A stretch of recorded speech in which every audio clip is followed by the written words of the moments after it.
Bonjour Claude. Bonjour Marie-Estelle, ça va bien? Oui, très bien. Bon, ça a été très intéressant, c'est bien. Oui, je crois que c'était bien. Tu veux essayer avec ta présentation? Non, non, ou on le fait Oui, maintenant. oui, bah écoute, attends, normalement, si je vais Ça bien, marche. Ah, parfait, oui. On peut laisser comme ça. on peut laisser comme ça, c'est bon là? Oui, Comme ça? oui, très bien. La première? Bon, bah écoute, voilà, donc, alors bon, bah, je me focalise sur Fessenheim, hein, on est d'accord, hein? Oui, oui, bien sûr. Parce qu'il y a d'autres sites en démantèlement en France, hein, mais bon, après, donc, Mhm. Okay, we wait for 1 minute, less than 1 minute, and we start again with the second part of the presentation, focusing first on France and then on the UK and then Bulgaria, and then we will have time for some debate. Okay, we can start again. So, je vais te présenter Claude Brender. Merci, nous sommes ravis que vous pouvez être ici aujourd'hui. Claude Brender est le maire de Fessenheim, la première centrale nucléaire française mise définitivement à l'arrêt par décision politique en 2020. Et il est le président aussi de l'association des représentants des communes d'implantation et de groupement des communes s'y rattachant des centrales et des sites de production d'énergie, de stockage et de traitement des combustibles nucléaires. Les opérations de démantèlement de la centrale commenceront au plus tôt en 2025, après l'évacuation du combustible nucléaire usé. C'est correct, ça, Claude? Tu peux faire ta présentation, on la voit, tu la partages déjà. Merci beaucoup pour être aujourd'hui. oui, merci, merci Marie-Estelle, et bonjour à toutes et à tous. Donc, la présentation a été faite, donc simplement, j'aurais bien sûr préféré ne pas intervenir en tant que maire d'une commune d'un site qui ferme, mais pour autant, c'est la réalité, je vois qu'elle l'est pour d'autres sites. Donc, le centre nucléaire de production électrique de Fessenheim, donc c'est d'abord une fermeture politique, puisque bon, il n'y avait aucune justification autre qu'une décision politique pour la fermer. Donc, un petit rappel, donc, la centrale a été mise en service en 1978, donc deux tranches de 900 mégawatts, donc pour une production annuelle à peu près de 10 TWh. Donc, l'exploitant est EDF et donc des participations, particularité un peu de Fessenheim, mais ce n'est pas le seul site. Hein. Donc, il y avait des participations d'énergéticiens étrangers. Donc, il y a UNBW, donc, qui est un énergéticien allemand, donc, qui détenait 17,5% de participation dans la centrale, et un consortium suisse, donc à 15% de trois énergéticiens suisses. Donc on voit la photo du site, donc situé sur le grand canal d'Alsace, donc sur le Rhin en fait. Hein, donc, et on voit la commune de Fessenheim à gauche là-bas, donc qui est à peu près à 2 km du site. Donc c'est avant tout, je l'ai dit, une décision politique, puisque aucune autre justification de sûreté ne justifiait cette fermeture. Donc annoncée par François Hollande en 2012 dans le cadre de l'élection présidentielle, et donc qui fait suite à en fait un accord entre le Parti socialiste et les partis des Verts, donc Europe Écologie Les Verts. Donc pour fermer Fessenheim, il a fallu l'introduire dans une loi. Donc, c'est la loi de transition énergétique pour la croissance verte. Donc, qui permet aujourd'hui, donc, et qui a lié Fessenheim au démarrage de l'EPR à Flamanville. Donc, et en plafonnant la puissance installée en France, donc nucléaire, à 63,2 gigawatts. Et donc le principe, si vous voulez dire que si Flamanville démarre, il fallait que Fessenheim se retire du réseau. Donc, par contre, l'EPR, on connaît un peu les problèmes qu'il connaît, donc sa mise en exploitation a été retardée. Et donc pour l'instant, on a pu donc résister jusqu'en 2020, avec toujours l'espoir d'un retournement de situation suite aux élections de 2017, donc élections présidentielles et législatives, donc qui aurait pu peut-être permettre une remise en cause de cette décision politique. Donc ça n'a malheureusement pas été le cas. Donc il y a effectivement eu cette confirmation, donc la confirmation qui est tombée en 2017 avec l'élection d'Emmanuel Macron en tant que président de la République. Et donc il a confirmé qu'il fermerait le site conformément donc aux engagements qui a été pris par François Hollande. Et donc la première chose qu'il a fait, donc il a délié en fait l'arrêt de Fessenheim ou l'arrêt de production de Fessenheim au démarrage de l'EPR de Flamanville.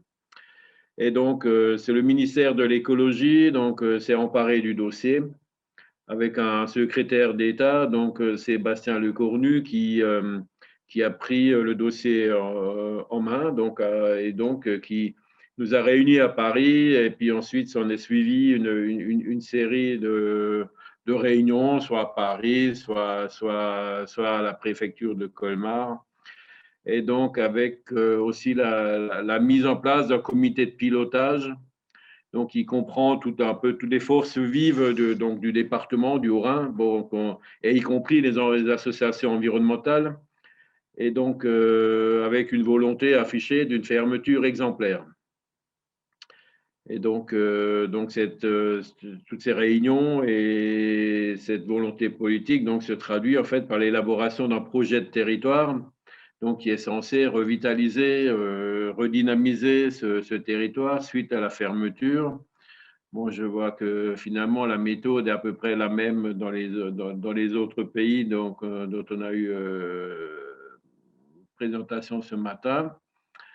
Donc, dans le processus, donc, effectivement, il y a eu la nomination d'un délégué interministériel, donc en la personne de David Coste, donc, qui est chargé de faire le lien entre le territoire et les différents ministères, parce que, bon, en France, vous savez qu'on est très centralisé, donc tout se passe à Paris. Et donc il faut en fait quelqu'un qui fasse le lien. Et donc, a été mis en place aussi un comité de pilotage restreint, donc qui regroupe en fait donc les représentants de l'État, donc la région Grand Est, département, communauté de communes, la commune et la chambre de commerce et d'industrie, donc et chambres d'agri, enfin bon, il y a d'agriculture, pardon. Donc là, c'est vraiment le pilotage restreint. Donc, ça en est suivi donc une pléthore de réunions de travail donc, pour élaborer ce projet de territoire, donc censé redynamiser ce territoire. Donc, la signature a été faite le 1er février 2019 par François de Rugy, donc, qui était le ministre à l'époque de l'écologie. Donc, il faut aussi savoir que les ministres chez nous en France changent très souvent, hein, donc, surtout dans l'écologie. Donc, entre-temps, il y en a déjà un ou deux autres qui sont passés par là. Donc, les grands axes de ce projet de territoire, donc c'est effectivement l'axe 1, c'est créer de l'emploi et de la valeur ajoutée, puisque bon, ça a été dit aussi, donc il y a des emplois perdus, on le verra, et aussi de la valeur ajoutée, parce qu'il y a une grande perte fiscale que représente une centrale nucléaire. Ensuite, donc, il faut améliorer la desserte du territoire et les mobilités. Bon, ça a été dit aussi, les centrales nucléaires ont été implantées souvent dans des territoires reculés, je dirais ruraux. Et donc il convenait bien à une centrale nucléaire, mais qui ne convient pas forcément à un autre type d'industrie. Donc, il faut améliorer donc, la desserte du territoire, les connecter aux axes de circulation, et puis également faciliter les mobilités à l'intérieur de ce territoire.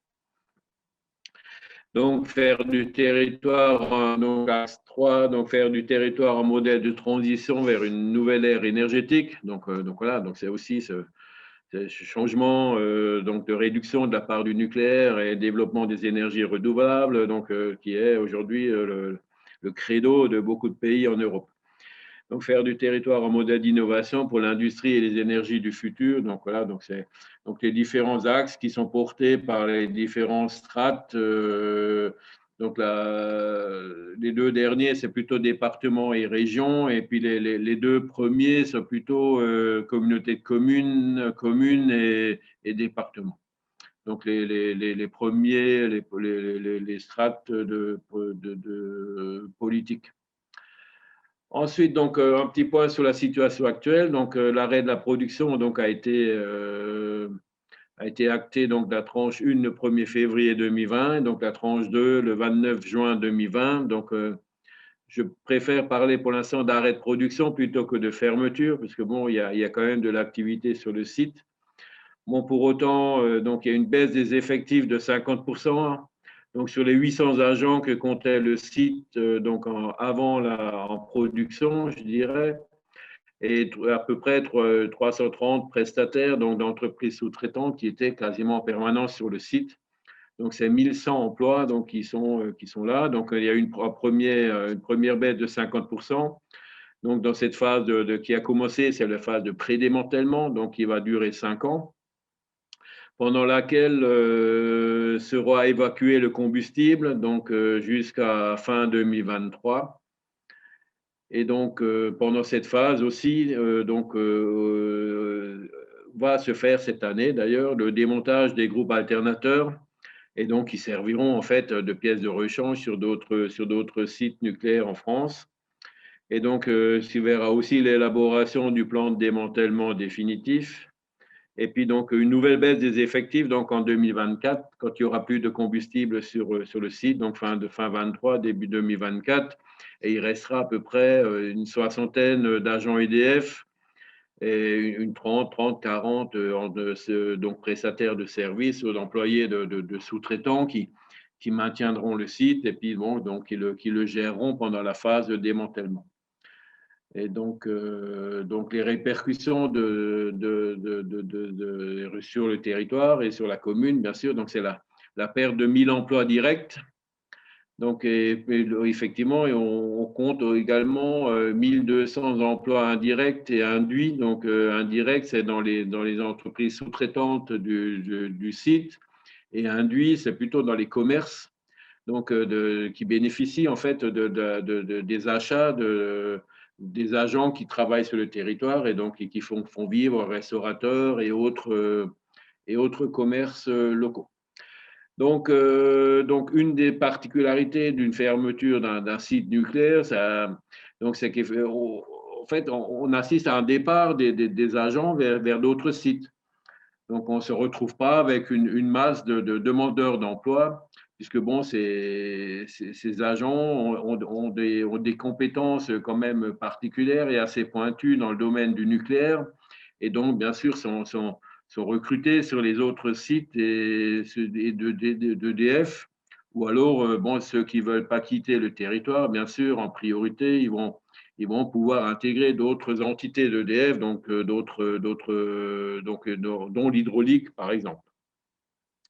Donc, un des risques, effectivement, donc, suite à ce départ des agents EDF, donc c'est effectivement la dévitalisation de la commune, donc avec la perte d'environ 450 habitants, donc pour une population de 2400 habitants. Donc Fessenheim a connu une grosse un doublement de sa population suite à l'implantation de la centrale. Et donc aujourd'hui, le défi de la commune, c'est effectivement de faire face à ce risque de dévitalisation de la commune. Donc on verra, mais bon, il y a des signes plutôt encourageants parce que au-delà de la fermeture de la centrale, on a la chance quand même d'être en Alsace, donc dans une région qui est relativement dynamique en termes économiques général, et on est aussi en zone de frontières, donc avec des bassins d'emploi en Allemagne et en Suisse qui sont relativement dynamiques encore aujourd'hui. Donc, ce qui rend aussi notre commune attractive par sa centralité dans cette région un peu trinationale qu'est l'Alsace. Donc, on a par contre un aspect qui est quand même important et qui nous préoccupe aujourd'hui, parce que bon, ça n'a pas été encore aujourd'hui traité avec à la bonne, disons, à la bonne échelle. Donc, c'est la perte progressive de la fiscalité donc de la centrale, puisqu'une centrale nucléaire génère quand même beaucoup de fiscalité. Je pense que ce n'est pas uniquement le cas en France. Et donc, il y a une perte progressive sur 10 ans, avec quand même un maintien à 100% de cette fiscalité pendant les 3 premières années. Donc, ce qui rend un petit peu moins douloureux la perte immédiate de la perte de la production.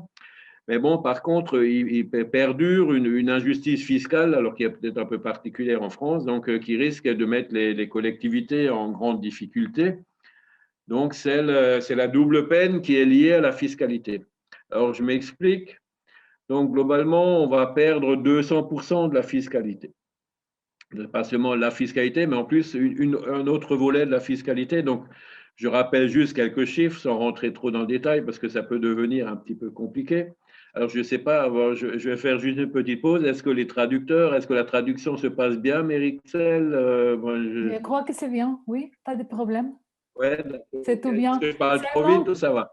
Non, je crois que ça va. Sinon, ils me diront si ça ne va pas, mais ça marche parfaitement. Seulement que vous avez 3 minutes additionnelles hein, maintenant, ou ça va? 5 minutes. 5 minutes? D'accord. Oui, Je vais essayer d'aller vite. Hein. Environ, d'accord, merci. D'accord. Donc, cette fiscalité, c'est 3,4 millions qui bénéficiaient effectivement à la commune et son intercommunalité, 2,9 millions qui étaient une autre part de la fiscalité, mais qui bénéficiait aux autres communes et intercommunalités d'abord du Haut-Rhin et ensuite français. Et donc, ce dispositif, pour l'instant, on devrait continuer en fait à le payer, à assumer cette sortie, alors qu'on n'a plus, cette rentrée d'argent, et donc ce qui nous ferait payer la place d'EDF de la fiscalité perdue. Et donc, aujourd'hui, on n'est que partiellement compensé à 33% de ce paiement. Et donc, du coup, l'intercommunalité devra assumer ces pertes fiscales et bien sûr des répercussions sur les communes qui sont membres de cette intercommunalité, donc qui sont au nombre de 29. Donc, un petit mot sur les perspectives économiques. Donc, il n'y a pas aujourd'hui de perspective de nouveaux emplois à court terme. Donc, nous, on travaille même avec la communauté de communes, donc à la création d'une nouvelle zone d'activité, donc pour diversifier l'emploi aussi, sachant qu'on est dans une zone très, très rurale, encore une fois, assez mal desservie par les axes de communication. Et donc, mais pour autant, on est au bord du Rhin, donc on a dans le carton, on est en train de monter donc une zone qu'on appelle les Corénas, donc en lien avec l'activité portuaire, et donc et créer aussi un hinterland donc favorable et pour créer de nouveaux emplois. Donc, on a à peu près 80 hectares de terrain qui pourront être vendus à de nouvelles activités. Bon, commercialisable en 22, disponible en 2023, 2024. Donc, il n'y a pas aujourd'hui, par contre, pas de contact industriel crédible sauf l'antenne du Pours sur les 25 hectares des Corénas. Donc, par contre, il y a il y a un projet sur le site même du CNPE, parce que c'est aussi une particularité, c'est que le foncier de la centrale nucléaire ne sera pas accessible avant la fin du démantèlement. Et donc, il y a un projet de technocentre qui est porté par EDF, donc qui consiste en fait à recycler les grosses pièces métalliques que constituent les générateurs de vapeur, donc qui font plus de 400 tonnes et qui sont faiblement, voire très faiblement radioactifs et qui peuvent, moyennant un traitement, on peut libérer 90 à 95% de ce métal et le remettre sur le marché, donc ce qui limite aussi les quantités de déchets à stocker sur des sites de stockage de l'Andra. Donc, par contre, il y a encore des freins à lever, donc, notamment celle de la mise en place d'un seuil de libération des déchets, puisque je crois que la France est un des seuls pays à ne pas l'avoir en place.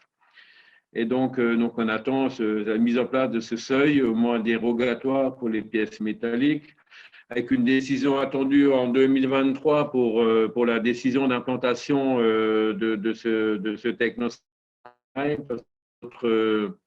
d'autres sites qui sont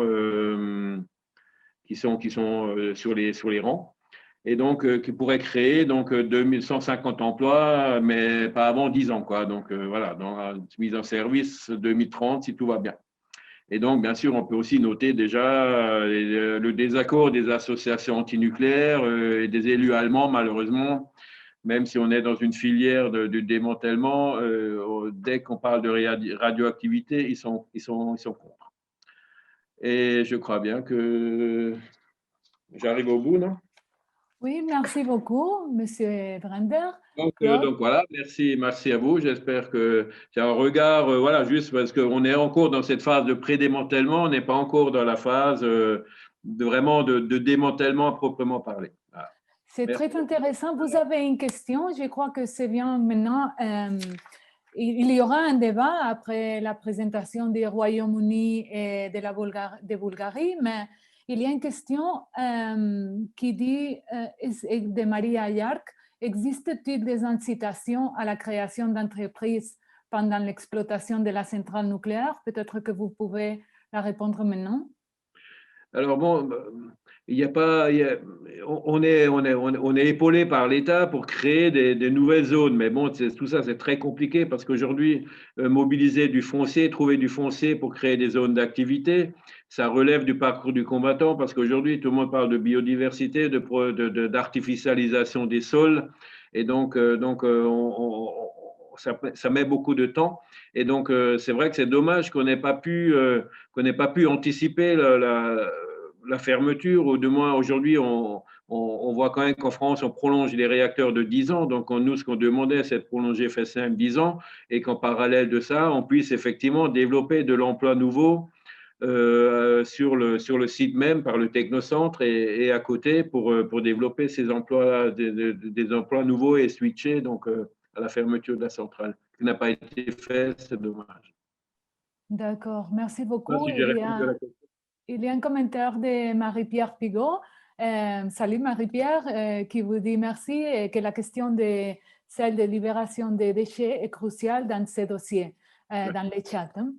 D'accord, on va passer maintenant, merci encore une fois,